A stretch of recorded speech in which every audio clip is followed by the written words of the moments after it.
Okay, so I'm happy to continue with the first session of, of the conference program for this morning. The name of the session is The Impact of External Factors on Disease Dynamics and Public Health Responses During Pandemics. Our first speaker is Professor Sigal Alon from the Department of Sociology and Anthropology, the Faculty of Social Sciences. This is the title of our talk. Sigal, thank you for joining us. We look forward to your presentation. Good morning, everyone.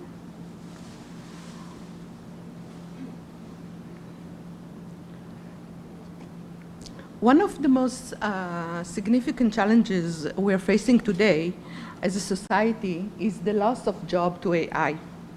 The first challenge for the displaced workers is economic.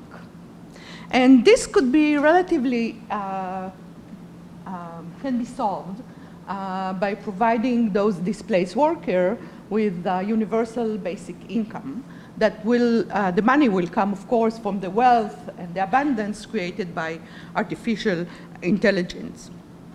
The second challenge we will have to deal with is the void created by losing a key element of our identity, a primary source of our self-realization, social standing, dignity, fulfillment, and more.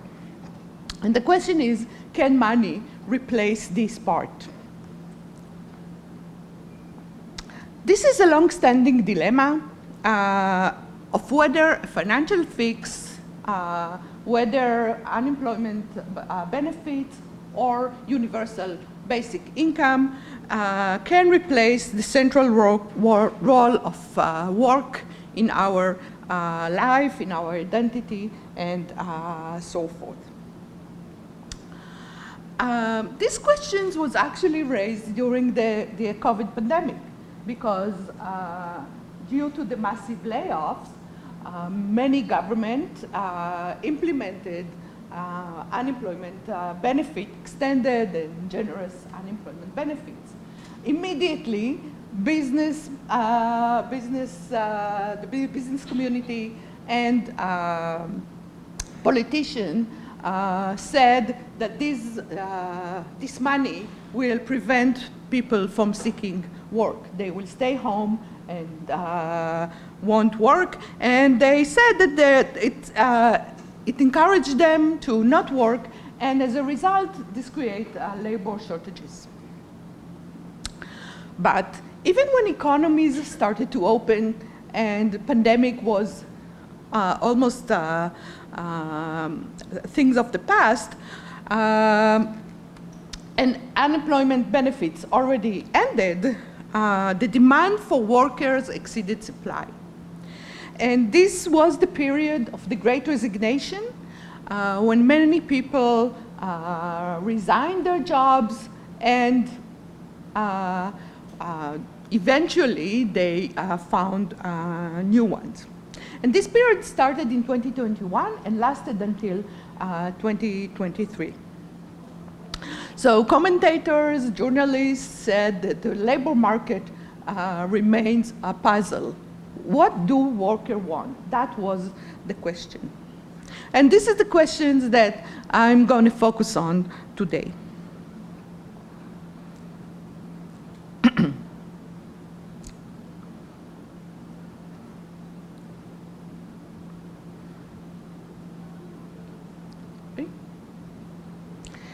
So to understand what worker wants, we need to study their work orientations. And there are two indicators for that.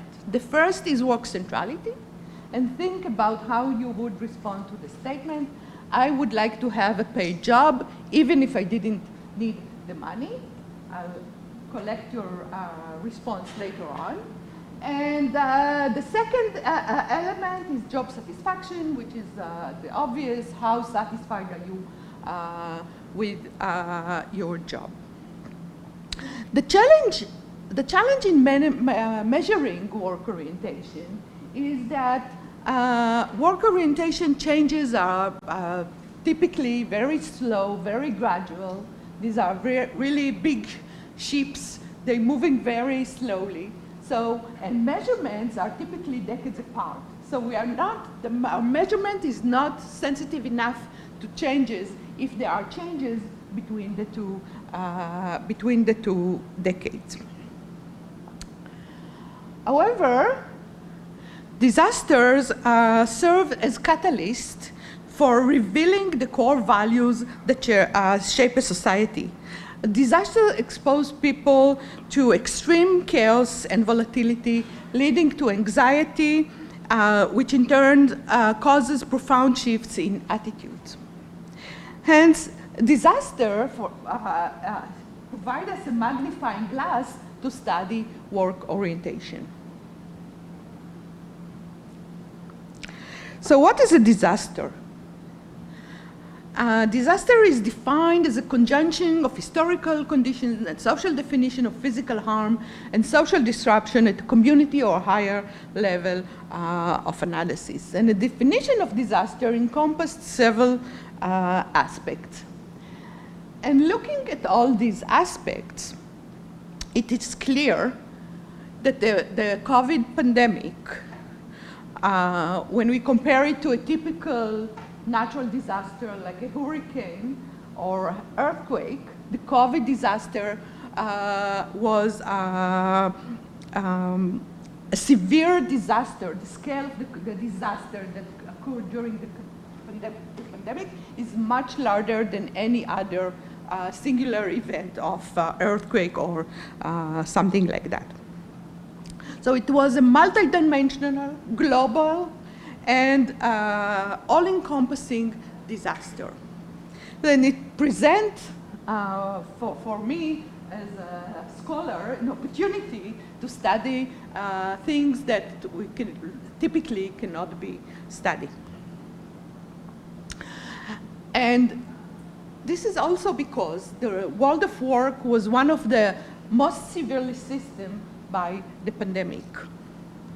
Social distancing imposed structural changes, a rise in unemployment, remote work, and virtual communication, e-commerce, and a complete halt in several industries.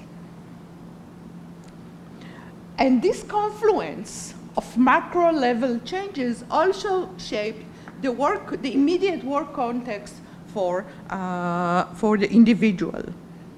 So in addition to the broad individual level anxiety, there was also economic and unemployment uncertainty. There could be changes in actual job characteristics for the worker, including working from home, changes in the mode of collaboration with co-workers, flexible scheduling may change also due to moving to remote work. For some people, the job may become more interesting. Some people may have more opportunity to help others during this crisis. So here we're talking about the actual job characteristics that may have changed. But the pandemic or this disaster may also change workers' preferences. And so the massive layoff all of a sudden may have made workers think more about job security and how important it is for them to have a secure job. Or maybe think that they really want a more interesting job. And the life-threatening situation that we went through may cause workers to think they want to have their job, what they do is to be more beneficial to society, to help other people. So these are changes that occur at the person level, right? These are changing preferences, what they actually desire their job to provide them. So we then have two simultaneous changes. One is that the actual job characteristics were changed. And the second aspect is that also people preferences, the desires also change as well. And there is ample research suggests that the alignment between the two, between the desires and the actual job characteristics is very consequential for orientation and for outcomes. So this is basically this fit, the alignment between the desire and the actual is a measure of subjective job quality, because job quality is a contextual phenomena differing among person, occupations, labor market segment, society, historical period, and so on. Okay, so one person's idea of what is a good job differ greatly from another. And so this highlights the importance of the fit. So the fit is a measure of subjective job quality.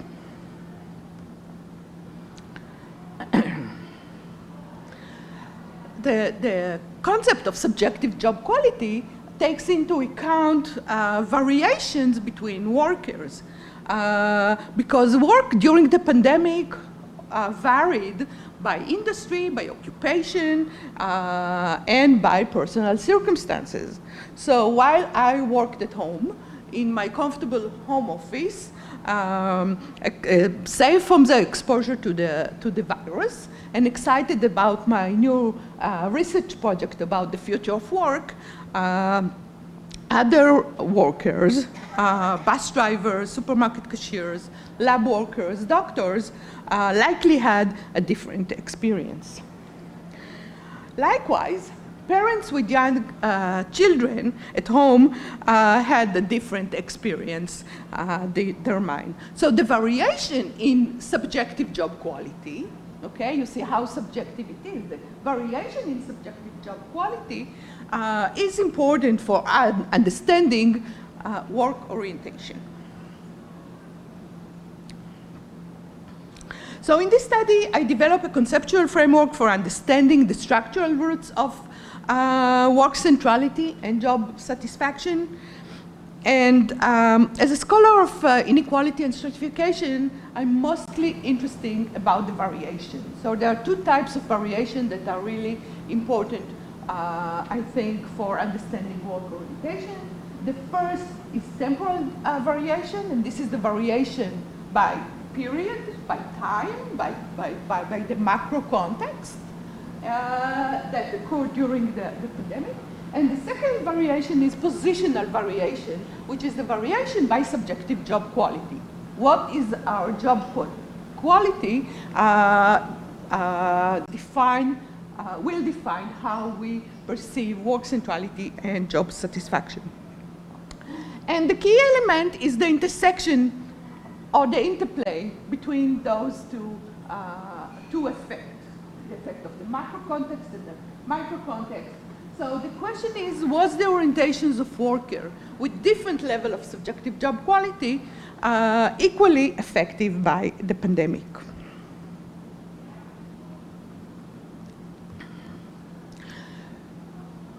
So I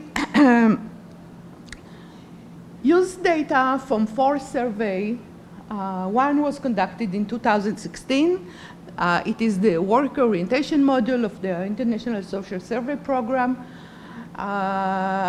And when it conducted, 2016 was a year of strong macroeconomic context, low unemployment rate, rising GDP.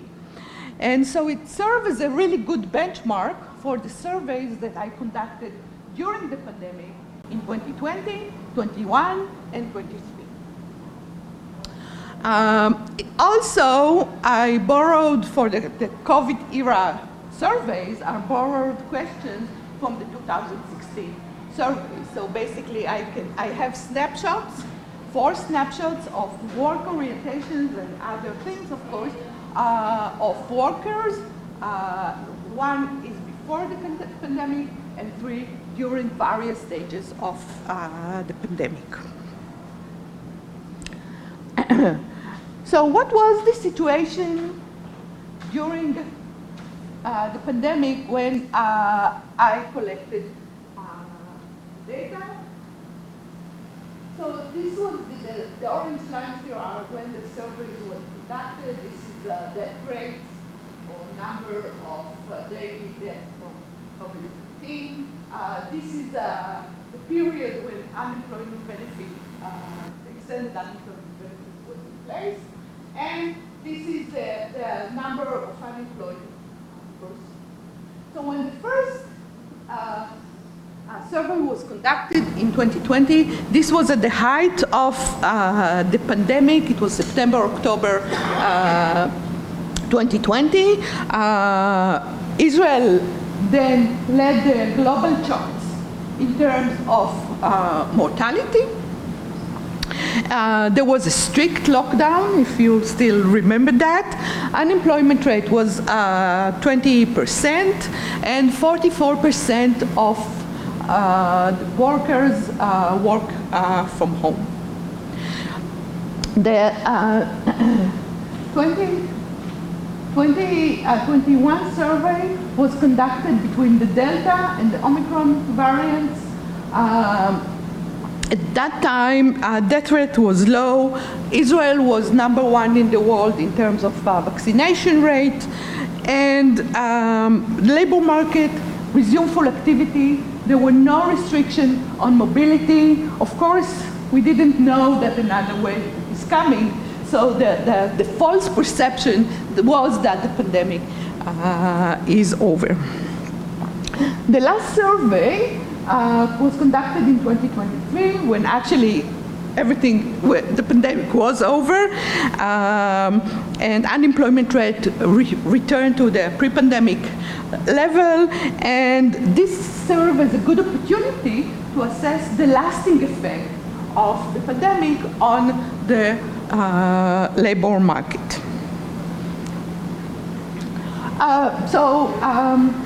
Work centrality is measured by two statements. The first is what we discussed before. The second one is just the opposite. Job satisfaction is straightforward. How satisfied are you with your job? And the list of job characteristics. Remember, we have job characteristics first, the actual job characteristics, and then also what level of them we want to have. So the respondents were presented with the list twice, okay? Once they asked how much you want to have this in your job, and the second one, how much you have it, and this generate opportunity for me to assess their subjective job quality.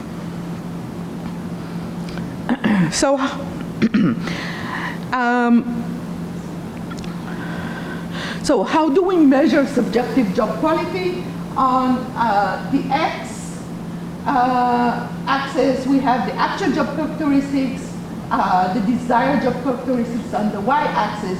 This is the fit line. On this line, the two aspects are equal, and we have a response that is work centrality or job satisfaction.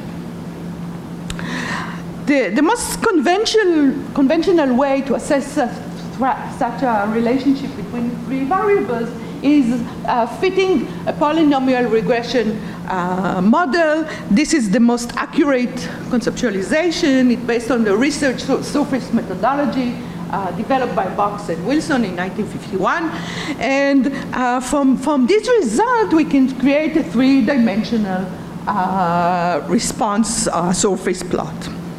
The disadvantages for me and for other scholars as well is that it's difficult to have statistical tests to assess inequality. And this is what I really want to discover here.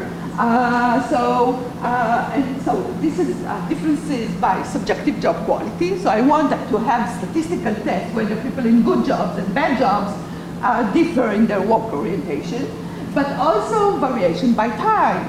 So I can compare the response between 2020 and 21 or 2016, and also between the two outcomes to assess differences between people attachment to the world of work, which is work centrality, and people attachment to their specific job. So I was left with no options but to develop a method to dissect this plane based on probability principles.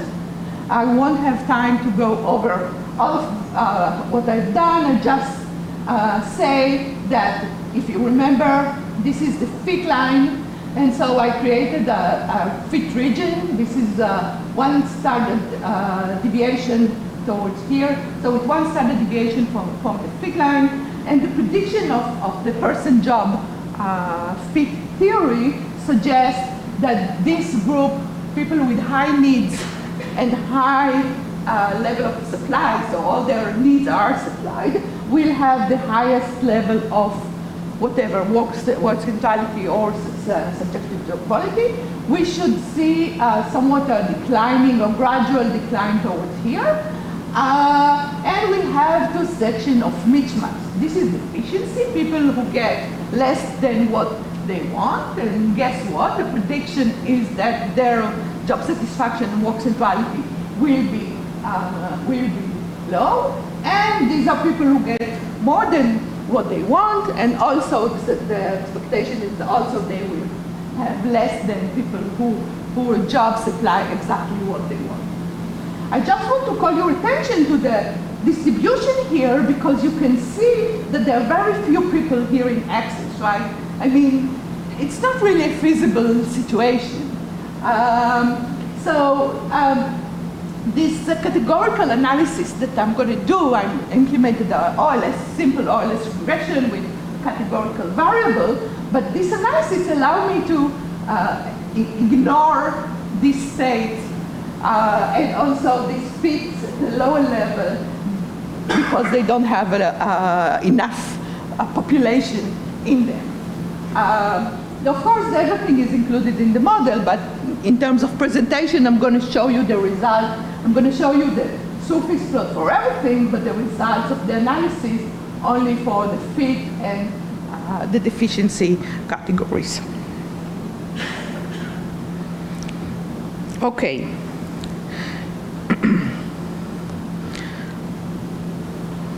So it's time for results. These are just temporal trend in terms of work centrality and job satisfaction. Just to have a longer perspective, I included data from 1992 and 98 and 2005. And between 2016 and 2020, we see a dramatic and historic rise in work centrality. So I also want to mention that I also look for those workers sitting at home, receiving the benefits, the general unemployment benefits, and their level of work centrality was also about here. So it included everybody.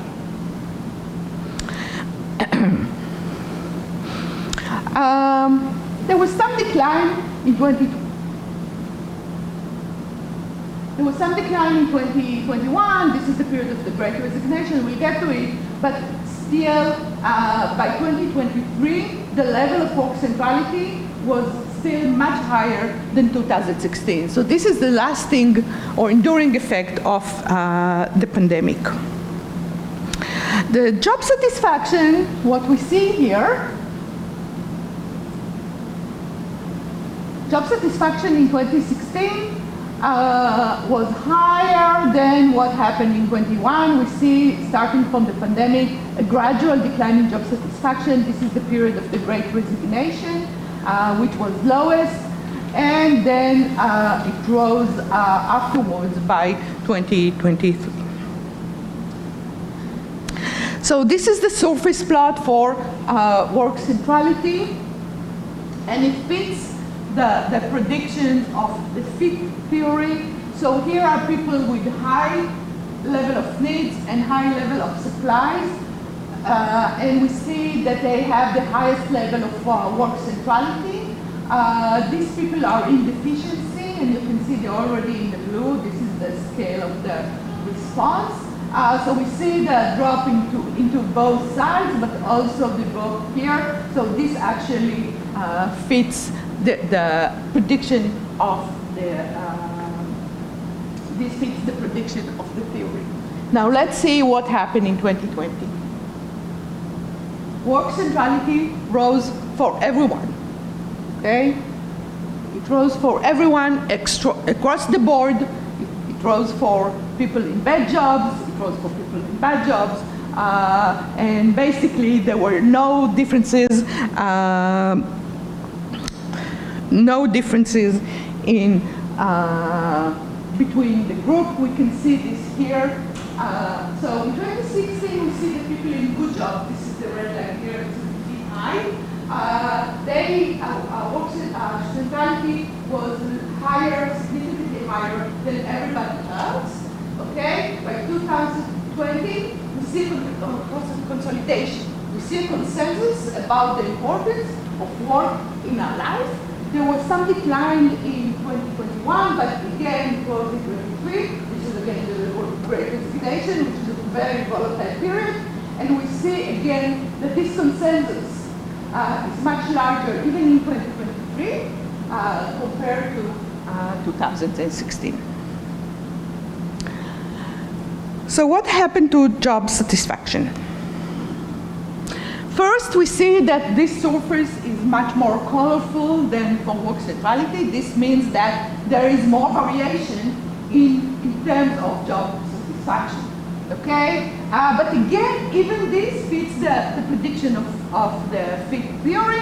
We see a very high level of job satisfaction for people in good jobs, jobs that fit their needs, and everybody else basically has lower level of job satisfaction. By 2020, what we see is actually growing polarization. Okay, let's look at this again, and I want you to look at this corner here. These are people in deficiency, these are people in bad jobs. Okay? And what you see is that their job satisfaction declined. This analysis will provide a clearer picture of the two. So we see that in 2016, people in good jobs, this is the red line here, had a higher level of job satisfaction, which makes sense because they have good jobs, they're more satisfied. During the pandemic, their satisfaction even rose slightly. But what happened is that for everybody else, especially people in bad jobs, okay, these are the two blue lines here, these are the two deficiency categories, job satisfaction plummeted quite significantly, and the result is a greater polarization, greater inequality in terms of job satisfaction based on workers' subjective job quality. And this polarization persisted until 2023. So look at workers. These are workers in major deficiency, okay? This is here. So workers in major deficiency had the opportunity to separate, everybody had the opportunity to separate what they think about the world of work versus what they think about my job, okay? This is what the pandemic created, an ability to have a distinct perspective for each of these two elements of key orientation. So while these workers in bad jobs, really their job satisfaction was at the bottom, okay? But they still felt that they want to work. Work is an important part of their identity. There's a master status in our life, okay? And this contrast, okay? Think about these workers, right? They really want to work, okay? They want a meaningful work, but they still, their job sucks. So this probably created the situation of the Great Resignation, because they didn't just went out and sat at home and read a book, okay? They were looking for another job that will be a better job.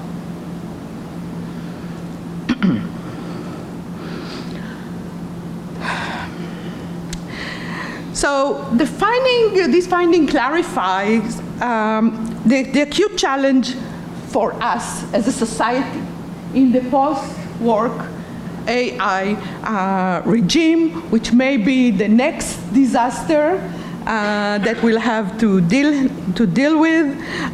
So when